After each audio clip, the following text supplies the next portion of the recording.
Октагонда өткізген әр жекпе-жегінде Рафаэль Физиев өзінің соққыларымен ерекше көзге түседі. Қазақстанда туылған әзербайжандық атаман ұзақ уақыт бойы Таиланд еліне муайтайдан жақсы нәтижелерге жетіп, UFC сапасында өнер көрсете бастаған. Көршілес Қырғызстаннан шыққан алғашқы жауынгерлердің бірі. Матрицадан келген атаман дәл қазір UFC-дің жеңіл салмағында рейтингтің 6-шы орнына орналасқан. Және де осы аптаның соңында UFC Fight Night турнирін басқарып, Матеуш Гамротпен кездеседі. Соған орай біз Рафаэль Физиевтің бүкіл мансабы мен өмірбаяны жайлы сөз қозғаймыз. Ассалаумағалейкум жекпе-жек сүйер қауым. Сіздермен бірге Азамат арнасы, және де осы видео басталмас бұрын міндетті түрде лайк басып, арнаға тіркелуді ұмытпа. Сонымен қатар келесі видеода қай жауынгер немесе де қандай тақырыпта видео шығарайық, комментарийге жазып кетіңіздер. Және де UFC-ді тікелей эфирде тегін көргіңіз келсе, біздің Азамат MMA телеграм арнамызға тіркелуді ұмытпаңыз. Бұл арнада әлемдік және де жергілікті MMA мен бокс туралы жаңалықтар салынып отырады. Сондықтан барлығыңызды күтетін боламыз.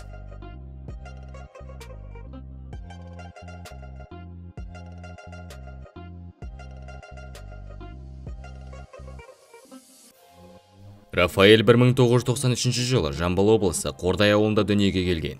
Кішкентай кезінде ата-анасымен бірге Қырғызстанға көшіп кетіп, сол жерде жекпе-жектермен айналыса бастайды.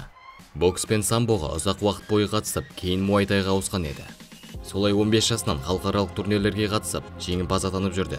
Мектеп бітіргесін әкесінің жолын қуып, Қырғызстанның ішкі істер министрлігіне оқуға түскен еді. 5 жыл білім алып, құқық қорғау органдарына жұмыс істеуге кірісті. Алайда жергілікті полицияның жүйесінен көңілі қалып, өз еркімен жұмысынан шығып кеткен еді. Полиция қызметін тастап, толықтай аралас жекпе-жекпен айналысуды таңдап, UFC жауынгері болуды көздеген болатын. Арманын қуып, Таиландқа көшіп, атышулы Тайгер Муайтай залында жаттыға бастады.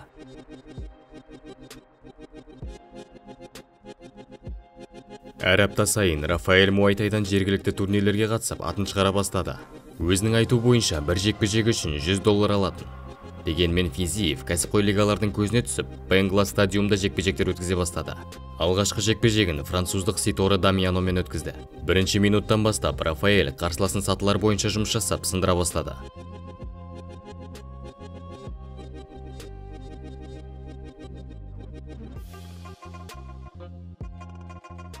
Қарсыласын біраз рет қинап, соңғы соққысын тапқан еді.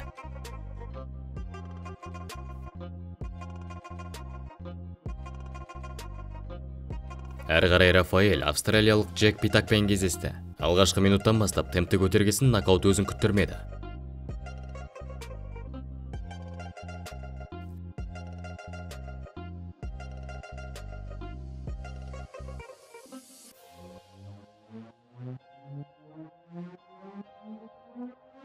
Үшінші жекпе-жегінде қытайлық Хуан Ратошпен кездесті.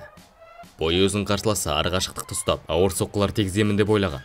Алайда Рафаэль ара қашықтықты сындырып, мықты соққы сериясымен нокдаунға түсірді.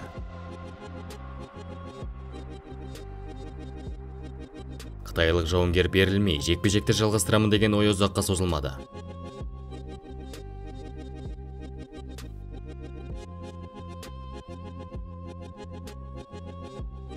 Муайтайдағы мансабын жақсы бастап, Рафаэль жергілікті жұлдыз Литекпен кездесті. Алғашқы раундта жауынгерлер бірге жүргенімен, екінші раундта Физиев қарсыласын бөлшектеп сындыра бастады.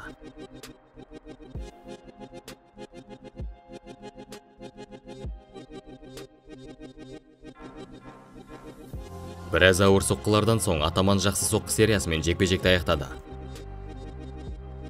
5-ші жекпе-жегінде тағы бір тайцты нокдаунға түсірген еді. Аяққа бірден тұрғанымен қайтадан жерге құлады.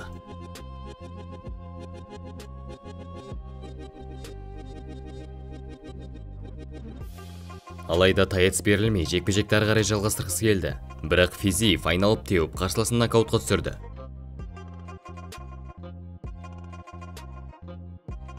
Осыдан соң Рафаэль Физиев әлемдік Toyota Гран-приіне қатыса бастады. Алғашқы сатыда ресейлік Руслан Рыбаковты жеңіп, екіншісіне тайландық Йода Диселді нокаутқа түсірді.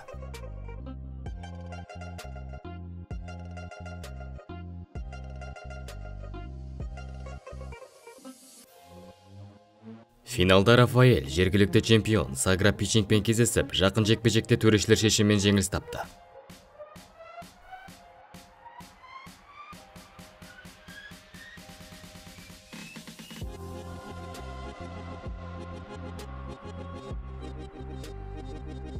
Әрі қарай Рафаэль біраз жеңіске жетіп, қайтадан Toyota Гран-приіне шақырту алды.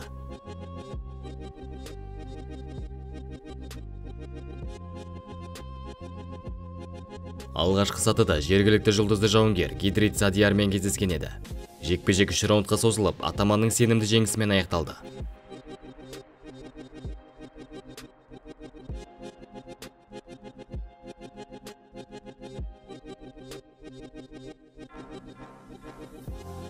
Финалда Рафаэль өткен жылы жеңіліп қалған Сагра Печенкпен кездесті.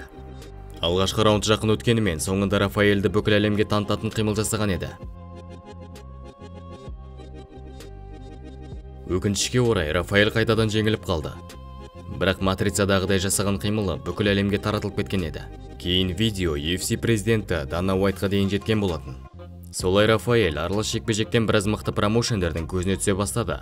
Сөйтіп Муайтайдағы мансабын аяқтап, толықтай аралас жекпе-жекпен айналысып, әлемдегі ең үздік менеджерлердің бірі, Ақтау қаласынан шыққан қазақстандық Саят Абдрахмановпен дос болып жұмыс істей бастады. Рафаэль Физиев 2 жыл ішінде аралас жекпе-жектен қатарынан 5 рет жеңіске жетіп, әр қарсыласын нокаутпен жеңіп шықты.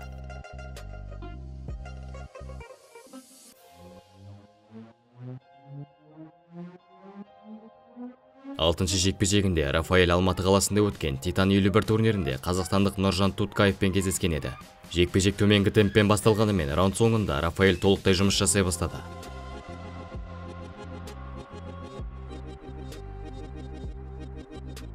Солай екінші раундтың соңында ішке жасалған дәл соққымен жеңіске жеткен еді.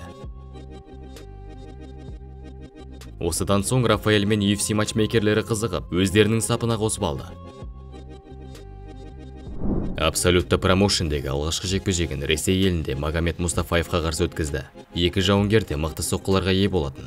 Сол үшін көбісі әдемі жекпе-жекті күткен еді, бірақ барлығы тым тез аяқталды.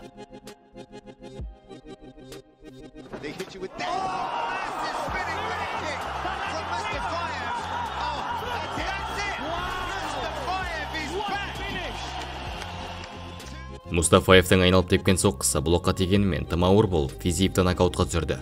Бұл жеңілісінен соң көп сөйлемей қайта оралатынын айтқан болатын.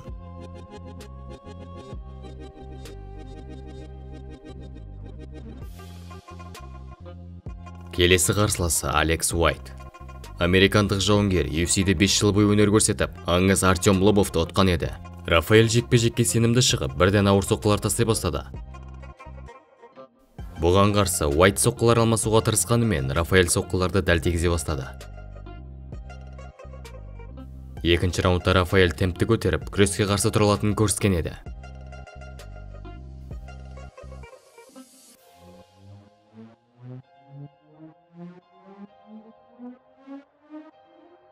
Соңғы раундта Рафаэль өзі тейкдаун жасап, жеңісті төрешілердің шешімімен алып кетті.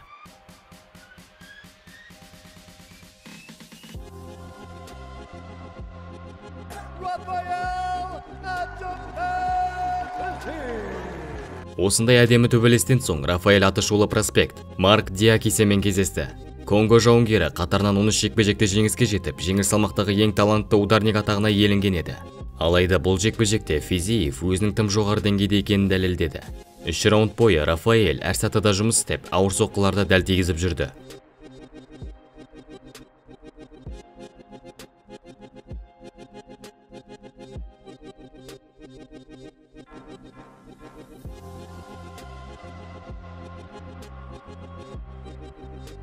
Тіпті өзінің матрицадағыдай қимылын қайталаған еді. Соңында Рафаэль жеңіске жетіп, ең үздік жекпе-жек атағына ие болып, $50 000 бонус алған болатын.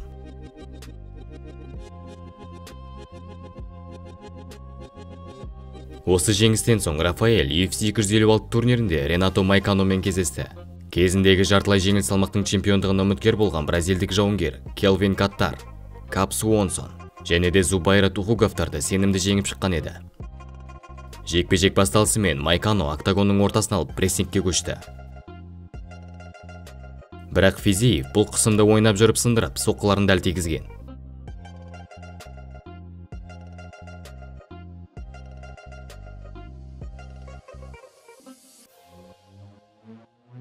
Солай раунд соңында Физиев дәл ара қашықтықты тауып, жекпе-жекті аяқтаған болатын. Бұл нокаут Физиевке тағы да $50 000 бонус әкеліп, топ 15 рейтингіне кіргізген еді.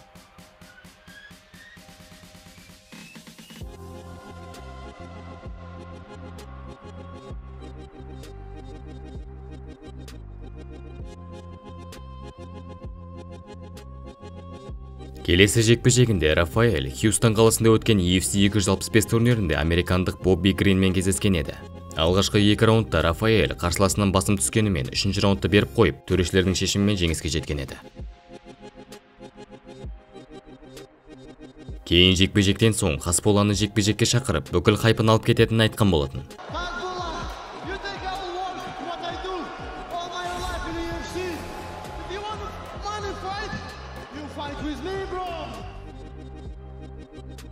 Солай жеңіл салмақтың рейтингінде 14-ші орында орналасып, Брэд Ридделді 3-ші раундта айналып теуіп, ауыр техникалық нокаутқа түсірген еді.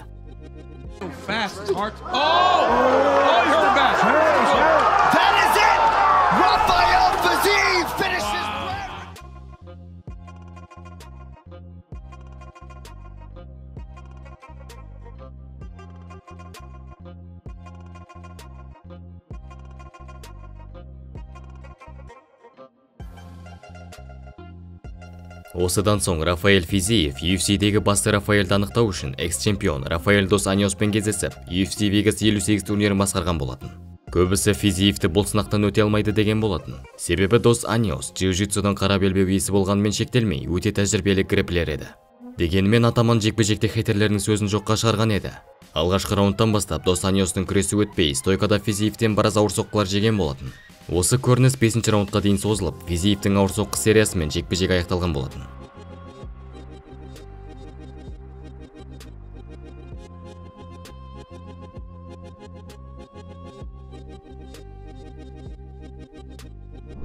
Солай Рафаэль Физиев жеңіл салмақтың рейтингінде 6-ші орынға көтеріліп, ең ауыр соққыларға ие Джастин Гейджиді жекпе-жекке шақыра бастады. 1,5 жыл өткен соң қашып шаршаған Гейджи Физиевтің жекпе-жекке шақыртуын қабылдап, UFC 286 турнирінің комейн ивентінде 2 жауынгер кездескен болатын.